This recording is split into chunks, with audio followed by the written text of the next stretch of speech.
ప్రభువైన రామచంద్రమూర్తి కన్నా స్వామి హనుమ విగ్రహాలు ఎక్కువ.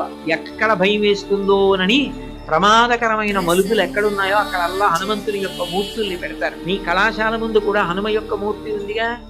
ఆయన లాంటి విద్యార్థి ఎక్కడున్నాడు?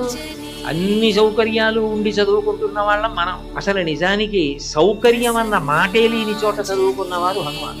ఎందుకని వాళ్ళ గురువు గారు ఒక చోట కూర్చుని పాఠం చెప్పడానికి అవకాశం లేదు. వాళ్ళ గురువు గారు సూర్యనారాయణమూర్తి. తెల్లవారి లేస్తే నిరాధారమైన ఆకాశంలో 7 గుర్రాలు కూర్చిన ఏకచక్ర రథం మీద వెళ్ళిపోతుంటాడు. గురువు గారి రథం వచ్చేస్తుంటే గురువు గారితో సమానంగా పక్కన నిలబడి వినకూడదు. గురువు గారికి పృష్ఠభాగం చూపిస్తూ వెళ్ళకూడదు. అటువంటి నిరాధారమైన ఆకాశంలో గురువు గారికి వెనక భాగం చూపించకూడదని గురువు గారికి రథానికి ముందు నిలబడి ఆయన తేజస్సు పెరిగిపోతున్నా కూడా ఆయన చెప్తున్నది ఒక అక్షరం పోకుండా పట్టుకుంటూ వెనక్కి నడుస్తూ విన్నారు.